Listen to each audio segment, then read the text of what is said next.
하나님의 말씀은 빌립보서 2장 12절께 봉독하겠습니다. 그러므로 나의 사랑하는 자들아, 너희가 나 있을 때뿐 아니라 더욱 지금 나 없을 때에도 항상 복종하여 두렵고 떨림으로 너희 구원을 이루라. 아멘.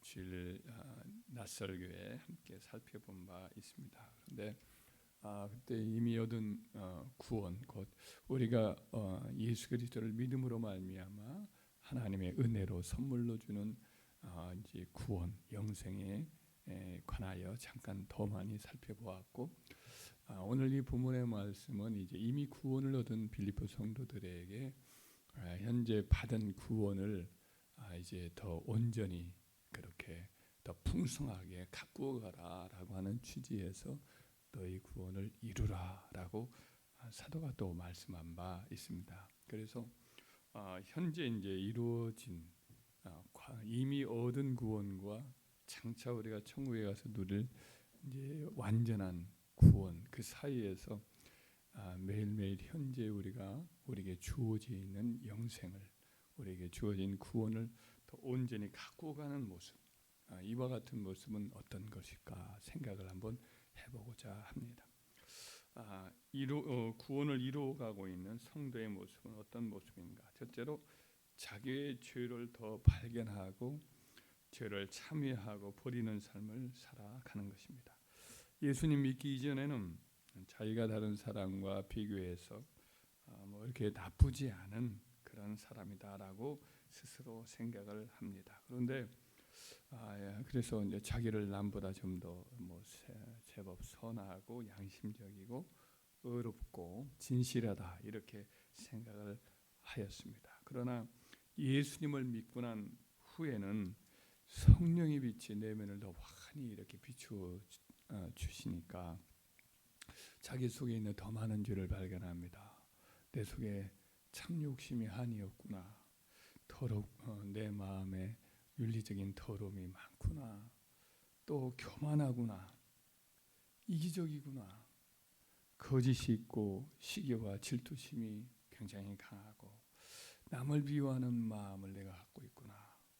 이것이 제거되지 않을 만큼 참 내면에 깊이 뿌리를 내리고 있구나라는 것을 수시로 이렇게 느끼게 되는 거죠. 그래서 선한 사람, 의로운 사람, 진실한 사람이 되려고 변화를 하려고 해도 순간순간 이렇게 자기 속에 이러한 죄의 강함이 있고 이것을 참 제거하기가 너무 어려운 자신을 발견하게 됩니다.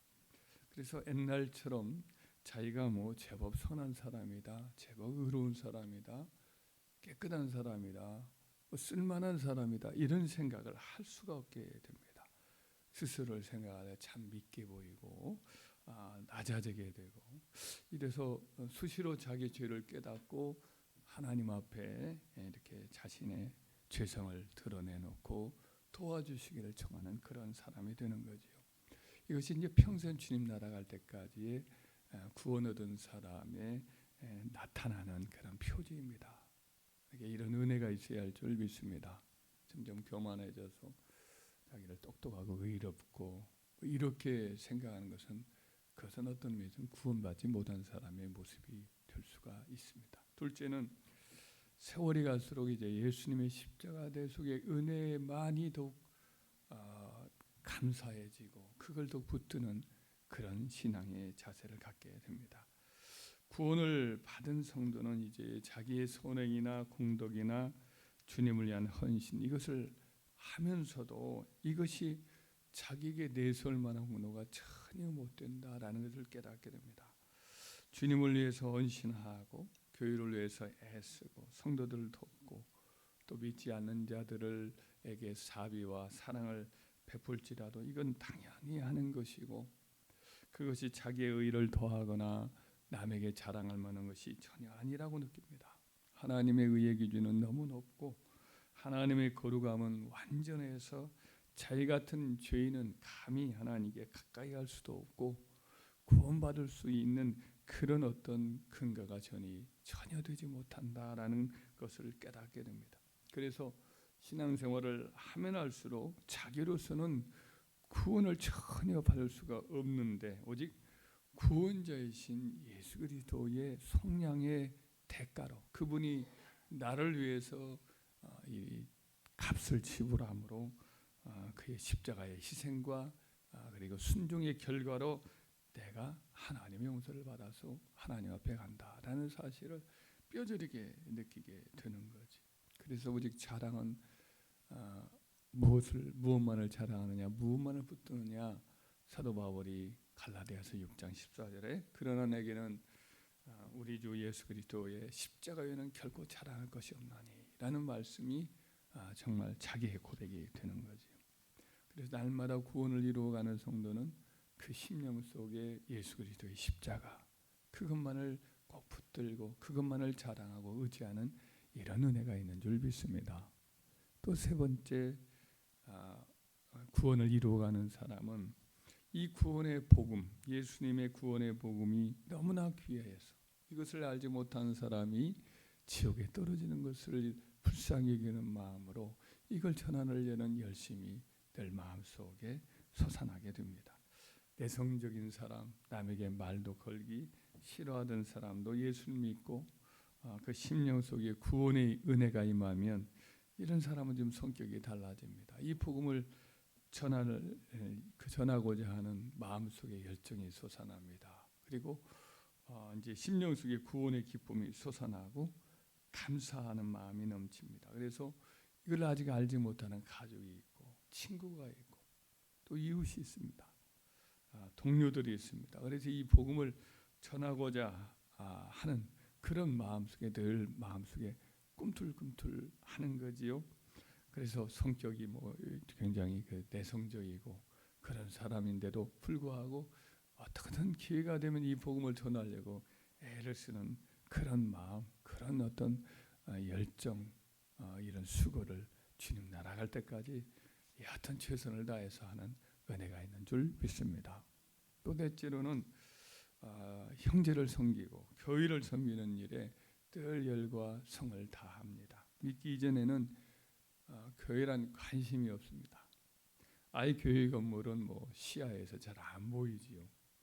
그런데 예수님을 믿고 난 후에는 다른 건물은 잘 안 보여도 교회 건물만이 늘 어디 있는가를 늘 보이게 됩니다. 골목의 작은 교회 간판도 늘 눈에 띄는 거죠. 사람들의 어떤 직업이나 성격이나 소유 이런 것들은 관심이 없습니다. 부자고 어떤 사람이 어떤 직업을 가지고 있고 이런 것들보다도 이 사람의 종교가 뭔가, 이 사람이 예수를 믿는가 안 믿는가 이게 이제 관심사예요. 그래서 참 대단하다라고 호감이 있습니다. 저 사람은 그냥 연기도 잘하고 어떤 면에서는 좀 대단한 그런 재능도 있고 사회적으로 나름대로 많은 어떤 인지도를 갖고 있고 영향력을 끼치는 사람이다 싶은데 이 사람이 불교 신자예요. 이 사람이 혹은 다른 종교에 푹 빠져 있어요. 하여튼 종교는 아주 싫어해요. 종교는 아주 없어요. 자기를 믿어라 해요. 이러면 좀 안타깝게 생각이 되는 거예요. 참 저 사람 다 좋은데 참 안타깝다. 저는 우상 종교에 빠져 있다는 것이 참 가슴이 아프다. 저렇게 미신에 빠져 있는 모습이 참 안타깝다. 아는 마음이 이렇게 들게 되는 거죠. 근데 다른 것은 이렇게 물었는데 기독교인의 이 사람은 예수님을 잘 믿어요. 신앙생활을 잘해요. 그러면 이제 달리 보이는 거죠. 뭔가 사랑과 애정이 이렇게 생기게 됩니다. 그 사람이 어려운 일을 겪고 그 사람이 또 이제 마음의 고통을 겪으면 내일처럼 생각이 되고 기도에 지게 됩니다. 교회 일도 참 내일같이 이렇게 생각이 되고 그래서 하나님의 교회를 늘 열심히 섬깁니다. 그래 이런 심령이 생기는 사람은 이제 심령 속에 구원의 은혜가 있는 사람입니다. 할렐루야. 교회를 잘 가꾸고 형제를 사랑하고 이게 주님이 명하신 귀한 계명 중에 하나 아닙니까? 새 계명을 너희에게 주노니 서로 사랑하라. 내가 너희를 사랑한 것 같이 너희도 서로 사랑하라. 이로써 너희가 내 제자인 줄 알리라. 주님께서 이렇게 잡히시기 전날 밤 제자들에게 당부를 하셨잖아요. 그래서 진정히 이제 구원을 받은 사람은 형제를 사랑하고 교회를 사랑하여서 지성으로 섬기는 자가 되는 거지요. 이런 은혜가 바로 저와 여러분들의 삶 속에 늘 더 깊어지는 은혜가 있길 바라요. 한 가지 더 한다면 구원을 이루는 성도는 자유롭고 또 당당하지요. 구원을 받은 성도는 이제 자기의 삶이 어둠에서 빛으로, 사단의 권세에서 하나님의 아들의 나라로, 지옥에 떨어질 비참한 운명에서 천국을 상속받은 가장 행복한 사람으로 그의 정체성이 달라지지요. 그래서 그의 삶은 이제 세상에 대한 욕구 불만으로 인한 불평, 원망 이런 것들이 없어집니다. 항상 감사합니다. 항상 기뻐하지요. 하나님의 돌보심과 공급하심을 확신하면서 어려움이 있더라도 소망 중에 즐거워하며 살아가게 됩니다. 어려운 일이 있더라도 환경 때문에 잡혀서 절망하지 않지요. 실패를 하고 또 사람들에게 에워싸여서 비참한 자리에 떨어진다 해도 그 일 때문에 아예 주저앉거나 그러지 않습니다. 하나님이 다 합력해서 선을 이루어질 것을 믿고 환경 가운데 자유롭습니다. 세상적으로 남과 비교하면서 살아가지 않습니다. 부자, 권력자, 행운을 받은 사람 이런 사람 보면서 자기 처지를 이렇게 비교하면서 비관하거나 하지 않습니다. 오히려 그 다른 수많은 세상적으로는 대단한 사람이라 할지라도 자기와 비교하면서 저 사람 참 불쌍하다. 이런 생각을 하게 되지요. 사도 바울 같은 사람이 바로 그런 사람 아닙니까? 사도 바울은 자기 앞에 헤롯 아그리파 2세 왕이 있고 그의 또 여동생인 버니게가 멋진 이 왕비 같은 멋진 옷을 입고 그 옆에 있고 또 베스도 총독도 거기서 대단한 권세를 가지고 거기 자기를 재판한 자리에 있는데도 불구하고 사도 바울은 손에 결박을 한 상태에서 이렇게 권면을 합니다. 말이 적으나 많으나 당신뿐만 아니라 오늘 내 말을 듣는 모든 사람도 다 이렇게 결박된 것 외에는 다 나와 같이 되기를 하나님께 원하나이다. 자기처럼 되기를 원합니다. 예수 믿고 하나님을 섬기면서 살아가는 사람인 나를 다 닮기 원합니다. 죄수인 이분이 오히려 왕과 자기의 재판장인 그 로마 총독에게 자기를 본받으라고 이렇게 당당히 도전을 하는 것을 보게 됩니다. 그래서 구원을 날마다 이루어가는 사람은 이런 당당함이 있습니다. 어떤 처지에 있더라도 그것으로 자족하는 거지요. 어떤 환경이 있더라도 로마 감옥에 있어도 사도 바울이 참으로 자유롭게 내게 능력 주신 자 안에서 내가 모든 것을 할 수 있다라는 어떤 힘이 있고 자유함이 있고 당당함이 있는 것처럼 날마다 구원을 이루는 사람에게는 이런 놀라운 자기 정체성이 분명한 이런 은혜가 있는 줄 믿습니다. 저와 여러분들이 이미 구원을 얻었습니다.